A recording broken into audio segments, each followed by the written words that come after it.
What's going on, gamers? It's Village here from Beneath the Veil, and welcome back to the channel. The laning phase is arguably the most important part of every game. Every decision made in these early stages dictates to a certain degree how the rest of the match can play out. Due to every hero starting with 600 gold, the first few investments in items matter much more than a lot of players realize. Today we want to spend some time discussing why the order of item components matters, and how changing the order that you purchase them in directly affects your impact in the laning phase and heading into the mid game. An important topic to cover up front. When talking about the qualities that items give us, we need to remember that items which give attribute gains actually give multiple different bonuses simultaneously. For every point of agility, an agility hero will gain 1 base damage, while all heroes will also gain 1/6 of an armor point and 1 point of attack speed. For every point of intelligence, intelligence heroes will gain 1 point of base damage, while all heroes gain 12 max mana, 0.05 mana regeneration, and 0.1% base magic resistance increase. For every point of strength, strength heroes gain 1 base damage, while all heroes gain 22 max HP and 0.1 HP regeneration. Universal heroes gain 0.7 base damage for every attribute point they gain. So when looking at an item like an Iron Branch, all primary attribute heroes get all the qualities we've already discussed, whereas universal heroes get all of that but get a base damage increase of 2.1 instead, since all 3 primary attribute gains count towards their base damage increase. With that out of the way, let's begin discussing a common trap lower MMR players fall into without even realizing.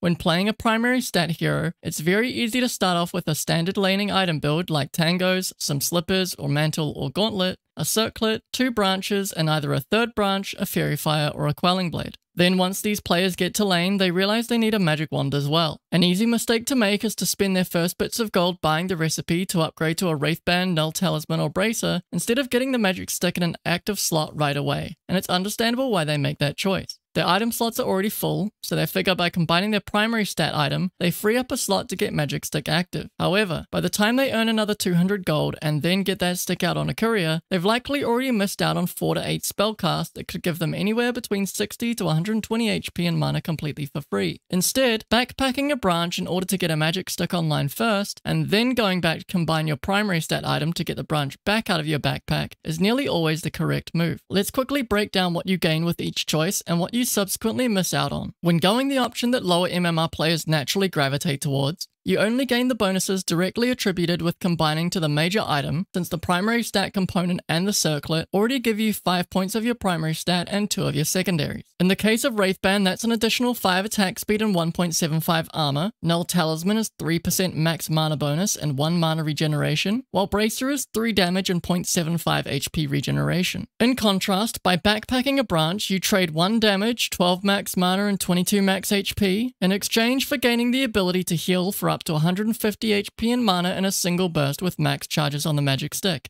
Upgrading to neither Wraithband nor Null Talisman actually make accelerating your game easier, as the bonuses that combining into the items gives you don't aid in your output of damage to secure CS or harass the enemy. There's a case to be made where upgrading to Bracer temporarily gains you 4 more damage in comparison to backpacking the branch and getting a stick, so in certain lanes where the enemy aren't casting many spells at all, that can be a favourable choice. In laning as an agility or intelligence hero, you should always be looking to a stick first though. Combining items is often about the efficiency of freeing up slots and often comes with few benefits if any, while also having an associated price, which is often the recipe itself. Keep in mind that combining magic stick with 2 branches and a recipe gives a magic wand which grants +3 to all attributes. This frees up slots while also giving all heroes a bump in damage due to the additional point in each stat when combined into a magic wand. So agility and intelligence heroes can often look to complete a magic wand first before looking to complete their Wraithband or Null Talisman. Next up, let's look at the most nuanced decision, getting a pair of boots. There are 5 different upgrade paths to go down with boots at the moment, and 8 total upgrades you can utilize. Boots of travel are the most potent way to become active on the entire map. They give the highest move speed increase of all tier 1 boots upgrades at a permanent 90 move speed and allow the user to teleport to any allied structure or creep unit on a 40-second cooldown. This investment also stops you from needing to purchase TP scrolls for the rest of the game, which can certainly pay dividends in the long run. While this all sounds ideal, the biggest issue with most players who purchase Boots of Travel is twofold. Firstly, they buy Boots of Travel first when they have no associated kill or lane pushing threat on their hero. If you don't have the innate capacity to turn up to a fight and instantly kill someone, or turn up to a lane and shove it so hard the enemy has to respond, you shouldn't be buying Boots of Travel first. Lina is a great example of a hero who provides both imminent hero and tower threat, and thus starting with Boots of Travel on her in the right games can certainly be a game-winning choice. Laguna Blade's cooldown is only 10 seconds longer than the Boots of Travel cooldown, so there's natural synergy on kill threat, and her base kit of Dragon Slave, Light Strike Array, and Fiery Soul give her palpable wave clear and tower threat even without a lot of net worth,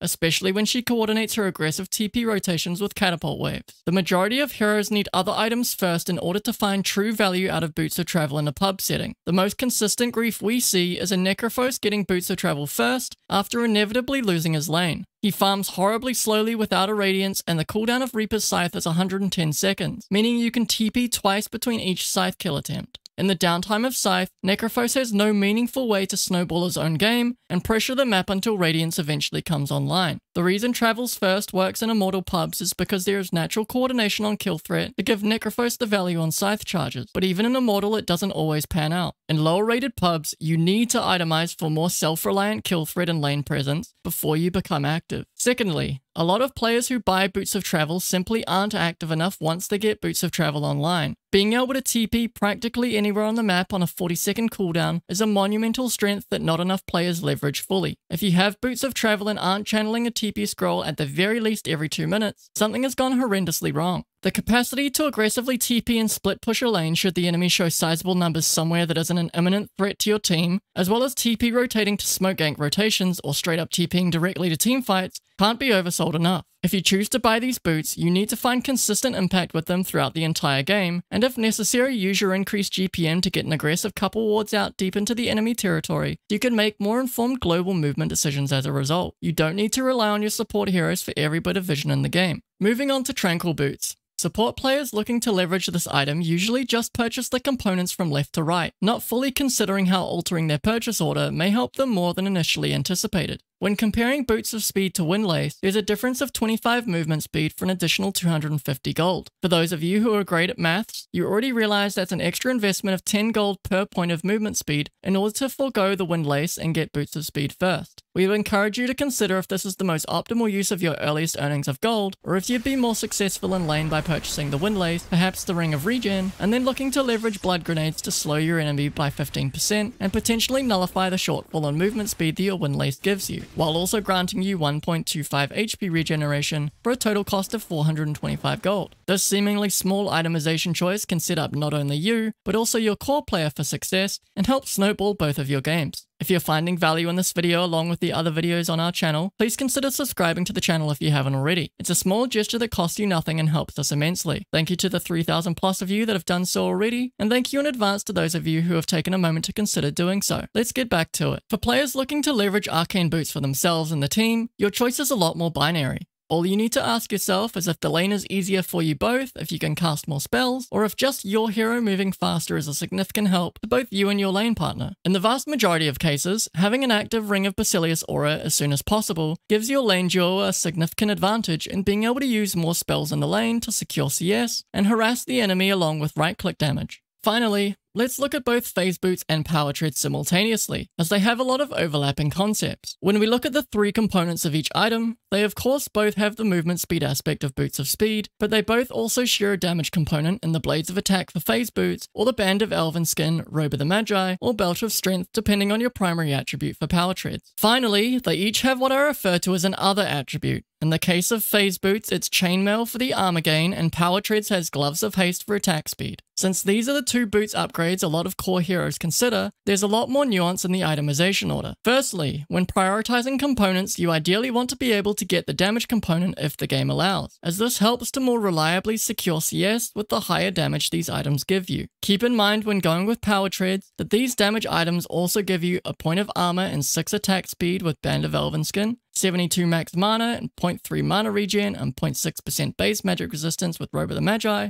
and 132 HP and 0.6 HP regen with Belt of Strength, on top of the 6 damage if that's your primary stat, or 4.2 damage if you're a universal hero. When considering the situations to purchase Boots of Speed first, you must consider the dynamic of your lane. If you're a melee hero playing into ranged heroes, you're likely receiving harassment every time you walk up to the creep wave to secure CS. If this is the case, then you can look to Boots of Speed in order to leverage the increased move speed to get in, secure your CS, and then get out again to avoid excess damage. You can also potentially leverage leverage the move speed advantage you may have to close the gap and present kill threat on the ranged heroes if that lane equilibrium is set up to allow such a situation. Quickly covering our other components. If you're building phase boots and are unable to avoid taking significant harassment when stepping up to the wave, nor are you able to present kill threat due to enemy utility even with boots of speed, it may be worth considering the chainmail before boots of speed. Similarly, if building power treads and you already have some move speed utility through spells you can utilize, like Anti-Mage or Queen of Pain's Blink, or even Puck's Illusory Orb into Ethereal Jaunt combination, you may want to consider getting the Gloves of Haste for extra attack speed before completing your power treads with boots of speed. Let's simplify all of that. If you're a melee hero, your most favored build to least favored are damage, movement, other, followed by movement, damage, other, and in niche situations, damage, other, movement. For ranged heroes, you usually want to play around your range and kite back, meaning you don't usually need movement speed as much. For you, your ideal order is usually damage, other, movement. However, if the enemy gets a quick boots, you may need to go damage, movement, other. And in really bad games where the enemy have boots online before you have a single component, you have to go the more suboptimal order of movement, damage, other. Although we wanted to focus on itemization order for the laning stage in particular, it's also important to consider the order of components you're buying at all stages of the game. The general question to ask yourself is, am I looking to fight with components of this item, or do I want to farm it to completion and then fight? The answer to this question alone should drive your itemization choices. Take Mage Slayer for example. While it's not as horrendously broken now as it used to be, it's still a much more potent item once assembled than it is in its component forms. As a result, most players when going for a Mage Slayer want to get it online as quickly as possible, and mostly dodge fights unless they can come in at the end for some easy cleanups.